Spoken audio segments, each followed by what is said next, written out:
No, up on the stage. Okay. Come up here. Just test it if you want. Testing 1 3 testing. Test it. Testing 1 3 testing. Yeah, try and just speak directly into the front. Is there something? No, it's on. Okay. Testing 1 3 testing. But you'll need to speak into it here. Okay, he's coming now. Thank you. Okay. I'll adjust it when you're up there. Okay.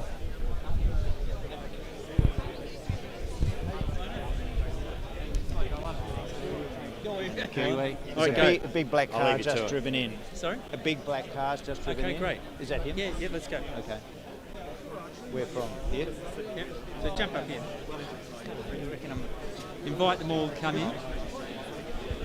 Can I get everyone's attention, please?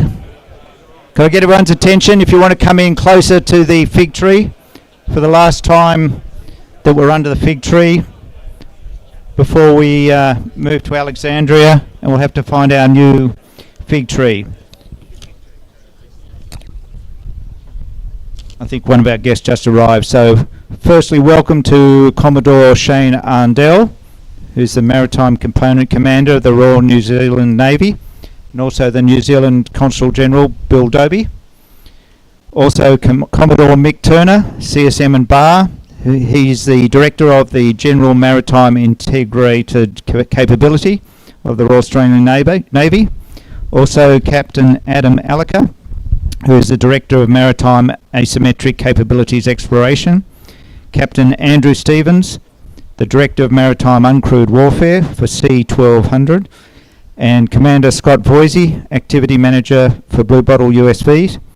And also I think we've just got Air Chief Marshal Mark Binscombe, retired ex-Chief of the Australian Defence Force, just arriving.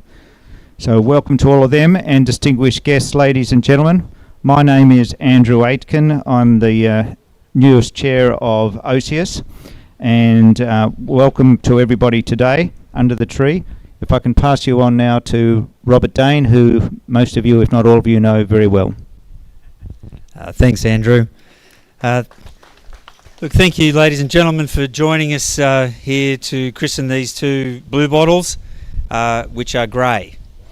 They're grey bottles, if you like, but they represent some significant firsts for OSIUS. Blue Bottle 712 is the first blue bottle to be designated as a Navy registered vessel, and gaining this status is no small feat, and it's a testament to the trust that we've built up with Navy and Mick Branch since Autonomous Warrior 2018, and all the work that we've been doing since. And this status enables these blue bottles to be directed by Navy to do whatever they want to do. We applaud the Australian Government, the Royal Australian Navy, DSTG and Mick Branch for working with us and moving forward with the blue bottles as a minimum viable capability. Since June, we've been operating blue bottles out of Darwin 24/7, doing a job for the Royal Australian Navy. Operating 24/7 means that blue bottles are rapidly increasing our odometer, the number of miles, the total miles logged by blue bottles was this morning I asked, and it's 74,000 miles, which means that blue bottles have now done 3.5 times around the world at the equator, which is, something that we couldn't have dreamt of a few years ago. And this means that we're acquiring masses of data on payloads, on our AI and our machine learning, and on the way we sail, and we're evolving this capability in a rapid and agile and iterative way. Another first is that Tahi is the first of 2 blue bottles bought by the Royal New Zealand Navy. Last year we leased a boat to the Royal New Zealand Navy called Bellona, and now the Navy are buying 2. This milestone for the Royal New Zealand Navy and the Australian Navy is a symbolic milestone in the collaboration between the 2 navies. We're 2 countries which share a profound responsibility for looking after vast areas of ocean with very small populations and limited resources. Another first is that these 2 blue bottles, or grey bottles, are the first of our Beth 2.0 blue bottles, and if you're with your keen nautical eye, you'll notice that they are 6% bigger than the blue bottles over there, but I'm told that grey is slimming, so it's hard to see. The boat builder Brett said the mould's falling apart. Brett, we've got to build some new moulds, because I built 17 out of these moulds, supposed to build 5. And so, being the sailors we are at OCS, we said, oh, well, this is a great opportunity to improve the boats before we build a mould that can build the next 100. So we spent about 3.5 months with our naval architect Steve and 123 making the boats better. So they're bigger, a little bit bigger, the keel's a bit further back, and they have greater power and payload for the sailing. But also, this new mould that we've built marks a step up in how we can scale with precision, because the new mould won't be able to build 5 or 17. It should be able to build 300. Is that right, Brett? Brett says 300. And not at 1 per month, but 1 every fortnight. And if we need to double production, we can just build another mould. So why do we need to increase production? Well, today I can announce we're expanding in the US with our US partners, Thayer Mahan. In April, they bought 2 blue bottles, which they've tested in America, demonstrating their outpost system to the US Navy. And last week they confirmed they're buying 4 more of the Beth 2.0 boats. And this is significant news for, obviously, us, but also for Australia and American autonomous systems. Ladies and gentlemen, this means that in front of us we have orders from 5 more for Australia, 4 for America, 2 for New Zealand. So we have 11 boats in front of us to build in the next 7 months. Plus we have positive interest from another friendly navy that we're talking with Austrade. So our operations team, this is on top of what our operations team do. We're operating boats out of Darwin. We're also, for the shareholders who were just at the meeting then, we're operating a diesel hybrid boat off Bass Strait right now as we speak. So right now as we speak, we have about 8 or 9 boats on the water.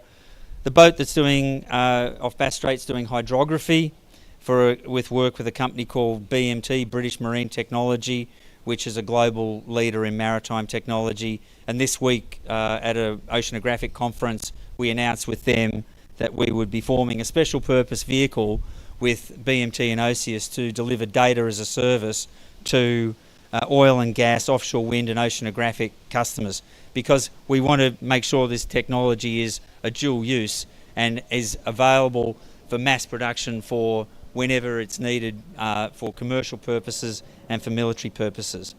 Today I can also announce that last week we won a competitive tender with Marine Parks Australia to do a job for 2 months over December, January.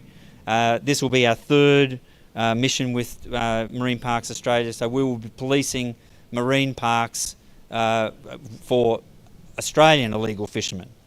So all this good news means that our production and operations teams have grown from 4 people in a lab back in 2016 to 62 people now, with another 8 or 17 people more being hired.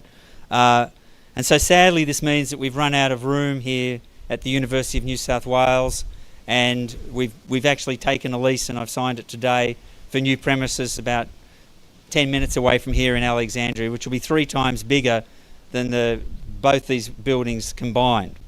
And so I say to my friends, Professor Ian Gibson and Chun Wang and Claude Zammit, who we've worked with over the years, this is my last opportunity to milk the metaphor about the fig tree being an example of OCS's growth.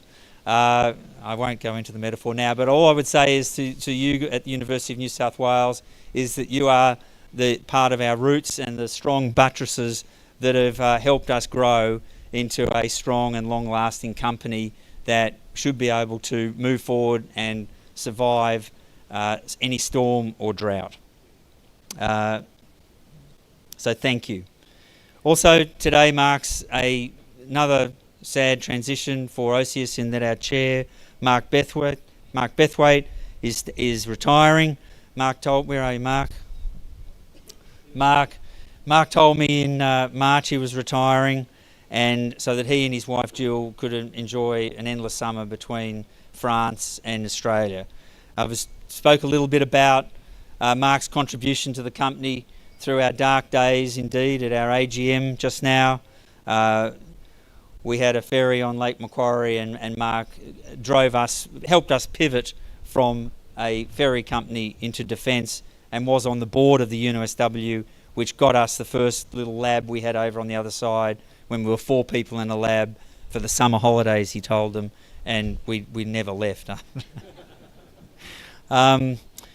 Mark's always had good humour, and when he came on, he's of course a Order of Australia for business, but also for sailing. He's a two-time Olympian and 3-time world champion, something like that. And one of the things I will talk about are these magnificent trailers here, which in Navy speak are launch and recovery systems, right? So our launch and recovery system from day one had to be baked in, that we didn't need a crane or a boat because we didn't have any money to pay for that to launch and recover. So Mark took it upon himself, and he's a hands-on chairman, and what he did was he did the drawings, he sent them to the trailer builder, and Mark on the very first boat was planing the bits of wood and drilling the holes for where those bearers are and putting the little keel shoe thing in, and so making sure that our first blue bottle could be launched and recovered from a boat ramp. And it is a disruptive, unique selling feature. I mean, I talk about the solar sail folds down, and it gives you, tactical range advantage, and the rudder flipper, which are not on, but, they're our secret superpower. And we've got a reel in the keel. It does all this other stuff for lowering sensors. But the ability to launch and recover from a boat ramp in any remote place anywhere in the world is a disruptive, unique feature, and something that our competitors can't do. And from 2016, Mark had a little sabbatical, and then from 2016 onwards, as we became a company grew, Mark introduced a lot of corporate governance and rigour, but not and we've discussed it, not losing that spirit of OSIS, that can do, that agile culture that we have. So we thank you, and we wish you and Jill well, and all the best in your endless summers.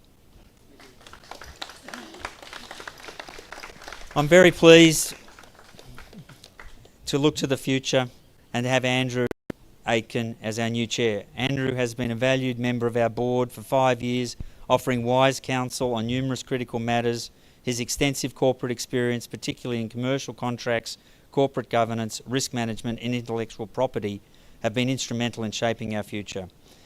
Andrew, we have the challenges of growth, and these challenges are challenges we just dreamed of having when we had the ferry on Lake Macquarie and we weren't making any money. So I'm excited to work with you and see us mature. And again, we've discussed the fact that we want to become a more mature tree, a more mature organism, but not lose that culture and that spirit of innovation. Finally, ladies, I want to make sure I'm just about to introduce our guests. I'd like to make sure you've all charged your glasses while I just say a few quick thanks. First of all, I'd like to thank all our shareholders. I'd particularly say thank you to our other shareholders. We were down there a couple of weeks ago, and that was where it all began, where we first won a solar boat race in 1996. So this company's been going for 27 years ago. We won a solar boat race, and the company's gone on through that. And this has been the Ulladulla shareholders have been part of a very unlikely journey. And then we've just had our Sydney AGM, and I want to thank all our shareholders in Sydney for your continuing support that you give us. On a personal note, to my wife Susie, I promised you on our wedding day 44 years ago a simple and uncomplicated life. Well, it hasn't quite worked out, but your love and ride or die attitude has meant everything. I'd also like to thank our extraordinary staff. There's too many of you to really name now, but I'll have a go.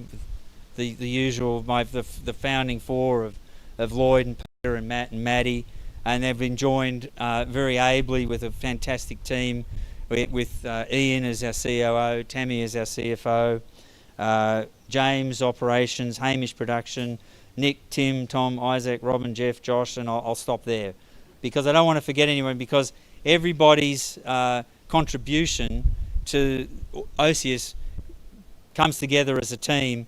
And I think one of the great things that we have is that we have this ability, when we have a problem, of everyone sitting in the room and the people talking like we're one brain. There's nobody who sort of gets up and says we're going to do this, and there's nobody who doesn't speak when they should speak. And it's a matter of everybody. I think we have this culture of people speaking at the right time to get the right outcome. And because we christen the boats in this way, we have some. It's a university study conclusively proves that these formal christenings means we haven't lost a boat yet. So, ladies and gentlemen, please make sure your glasses are charged. I would like to now introduce Commodore Mick Turner and Commodore Shane Ardell, the distinguished leaders who embody the value and service and collaboration and forward thinking that we share. First, I will ask our guest, Shane Ardell, Maritime Component Commander, Royal New Zealand Navy, to come forward and christen Blue Bottle Tahi. Shane, I'm deeply proud of what we're doing together, and it's an honour to be working with our sisters and bros from across the ditch. Thank you very much. Inga mana, inga reo, inga karangatanga maha, tēnā koutou, tēnā koutou, tēnā koutou katoa. Can I also acknowledge the original founders and owners of the lands here this evening? What I've just said is to all the people here, all the authorities, good evening to all the languages here this evening, and to all those that are gathered, welcome, welcome, welcome. It gives me a great pleasure this evening to be able to christen this boat, but I need to call out one person, and that's Commander Andy Bryant, who's been the force behind the NZDF pushing into this phase of our transformation as a Navy, as an NZDF. So if it wasn't for Andy, I wouldn't be standing here this evening. Andy, thanks for your continued pushing, and please continue it, because I don't think two's enough. I think we're going to need more. Yeah. Thank you. Yep. You want me to hold that? I want to smash it. Yeah. God bless Tahi and all those who don't sail in her. Thank you. Thank you very much, Shane. And now, Commodore Mick, again, it's been a great privilege to be working with you and your team over the last many years, and we're very proud of what we're doing, so thank you very much. Thanks, Robert. Ed, Chief Marshal, Binskin, distinguished guests, ladies and gentlemen, it's a great honour to stand in front of you today. And I asked Robert how long I should speak for, and he said as long as you want, so I hope your glasses are charged. Because I did want to acknowledge the fantastic work done by the OSIUS team and all those that support them over this past year in supporting the Royal Australian Navy, taking what was at the beginning of the year technically still an experimental system, making it a project of record in defence speak, and deploying it on real world operations. Now, I came to this facility the first time around this time last year to meet the team and get briefed on it, and there was no inkling of the journey that we'd take over this year to get as far as we collectively have. And that's a large measure to your company, OSIUS, the people that work in it, the dedication and commitment. You have collectively made the country safer, so thank you for that. I just wanted to give you a bit of a background how these ships are used operationally, but technically not even physically in fleet. So it was in April, my boss called me and said, Chief of Navy wants to speak to us. Now, normally that could be a good thing or it could be a bad thing, you don't know. So you go, aye, sir, I'll be over there shortly. So it was in April, we walked in and Chief of Navy said, those blue bottles that you tell me about, can you get them up doing Operation Resolute? Because there's an ongoing and obviously high priority government task. And Navy's pushed pretty hard in supporting that outcome. And of course said, certainly, sir, we can do that. Walked out, collected the team around me. We made a few calls to Robert and co. Said, all right, this is the task. What can we do? And in less than 90 days, we took that direction and deployed blue bottles to sail out of Darwin Harbour. It was the day before the 1st of July, wasn't it? So, yeah, the 30th of June. Great photos. which mightn't sound like a great deal, but this is a system which Navy still considered experimental. We didn't have enough of them. So that was the first question, how many do we need? We needed more, so I made a call again. We need more. Yeah, we can build you more.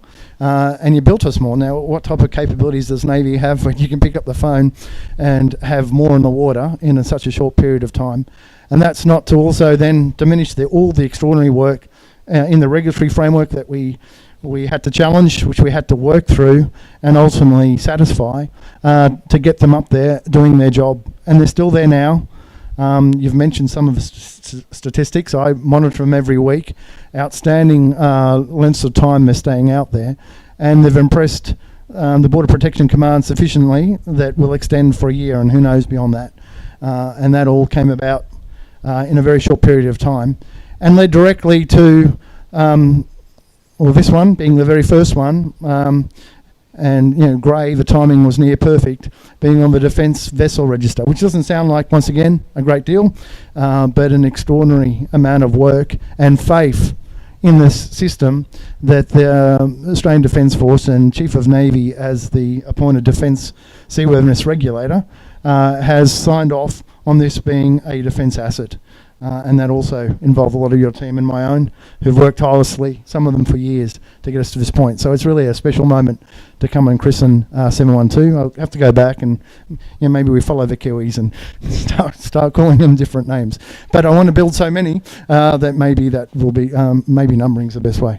But thanks for inviting us here. Thank you for the work. We're looking forward to working with you next year as we take this further forward, do more things, and really prove and demonstrate what these capabilities can actually achieve.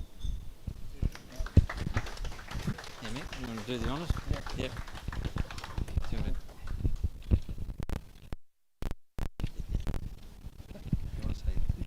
Yeah, I'm going to have to...